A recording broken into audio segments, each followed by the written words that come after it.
राधे राधे दोस्तों, जय गौ माता की। आषाढ़ मास का पावन महीना चल रहा है और हम एक बार फिर से आए हैं दिल्ली स्थित गौशाला में गौ माता की सेवा के लिए। आप सभी पर गौ माता का आशीर्वाद सदा बना रहे, इसी मनोकामना के साथ जय गौ माता की।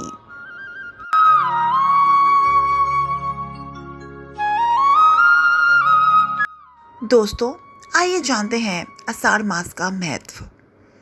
आषाढ़ मास को आध्यात्मिक और ज्योतिषीय दृष्टि से बहुत महत्वपूर्ण मास माना गया है। आषाढ़ मास का नाम पूर्वाषाढ़ा और उत्तराषाढ़ा नक्षत्र के ऊपर रखा गया है। आषाढ़ मास की पूर्णिमा तिथि के दिन चंद्र इन दोनों नक्षत्रों के मध्य रहता है, जिसकी वजह से इस महीने को आषाढ़ कहा जाता है। धार्मिक मान्यताओं के अनुसार आषाढ़ माह में भगवान विष्णु की विशेष पूजा की परंपरा है। इस महीने में गुप्त नवरात्रि का व्रत भी रखा जाता है, जो देवी दुर्गा को समर्पित है। आषाढ़ मास में भगवान विष्णु की पूजा करने से पुण्य की प्राप्ति होती है। आषाढ़ मास के पहले दिन खड़ाऊं, छाता, नमक, आंवले का दान किसी ब्राह्मण को किया जाता है। इस महीने को कामना पूर्ति का महीना भी कहा जाता है। इस महीने में जो भी कामना की जाती है उसकी पूर्ति हो जाती है। आषाढ़ मास की पूर्णिमा को गुरु पूर्णिमा का महान उत्सव भी मनाया जाता है। वर्ष के इसी मास में अधिकांश यज्ञ करने का प्रावधान शास्त्रों में बताया गया है।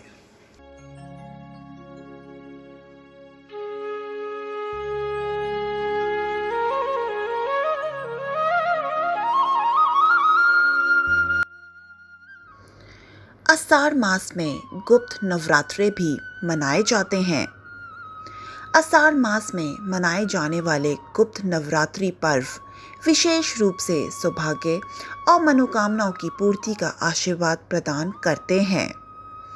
इस वर्ष आषाढ़ गुप्त नवरात्रि 6 जुलाई 2024 शनिवार से प्रारंभ हो रहे हैं। इस दौरान दुर्गा सप्तशती का पाठ करना और माँ दुर्गा के सभी स्वरूपों का स्मरण करना अत्यंत फलदायी और कल्याणकारी होता है। माना जाता है आषाढ़ और माघ में आने वाली नवरात्रि को गुप्त नवरात्रि नाम इसलिए दिया गया है क्योंकि इसमें गुप्त विद्याओं की सिद्धि के लिए साधना की जाती है। गुप्त नवरात्रि में तंत्र साधनाओं का महत्व होता है, जिन्हें गुप्त रूप से किया जाता है, इसलिए यह गुप्त नवरात्रि कहलाती है।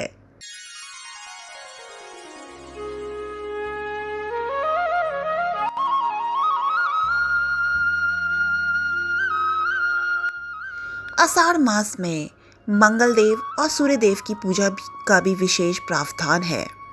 इस माह में भगवान विष्णु के साथ जल देव की उपासना से धन की प्राप्ति सरल तरीके से हो जाती है और मंगल देव और सूर्य देव की उपासना से ऊर्जा का स्तर बना रहता है।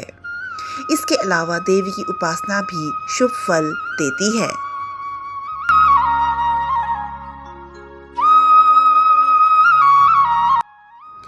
आषाढ़ मास में देवशयनी और हरिशयनी एकादशी होती है।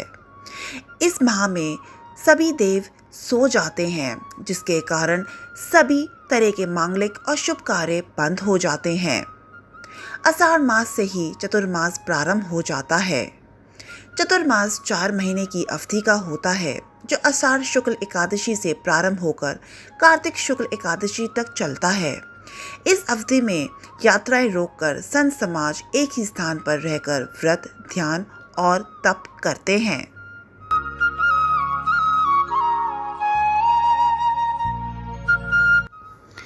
आषाढ़ मास किसानों का माह माना गया है। आषाढ़ मास से ही वर्षा ऋतु की विधिवत शुरुआत मानी जाती है।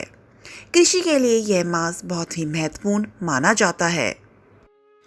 आषाढ़ मास में पौराणिक मान्यताओं के अनुसार इस माह में जल में जंतुओं की उत्पत्ति बढ़ जाती है, अतः इस माह में जल की स्वच्छता का विशेष ध्यान रखना चाहिए।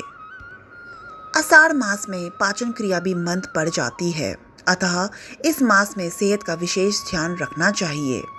इस मास की ही नहीं बल्कि अगले 3 माह तक सेहत का ध्यान रखना चाहिए। इस महीने में जल मुक्त फल खाने चाहिए।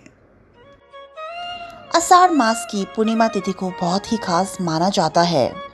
आषाढ़ मास की पूर्णिमा तिथि को ही गुरु पूर्णिमा, व्यास पूर्णिमा का पर्व मनाया जाता है। आषाढ़ मास का महीना दान पुण्य के लिए भी विशेष माना गया है और गौ माता की सेवा से बढ़कर दूसरा कोई महान पुण्य नहीं है। आषाढ़ मास के इस पावन महीने में आप सभी लोग भी गौ माता के दर्शन और उनकी सेवा कर सकते हैं और जो लोग गौ माता की सेवा करना चाहते हैं वह स्क्रीन पर लिखे नंबर पर अपनी इच्छा अनुसार पेटीएम करके गौ माता को हरे चारे की सेवा दे सकते हैं और गौ माता का आशीर्वाद प्राप्त कर सकते हैं। आप सभी पर गौ माता का आशीर्वाद सदा बना रहे, इसी मनोकामना के साथ जय गौ माता की।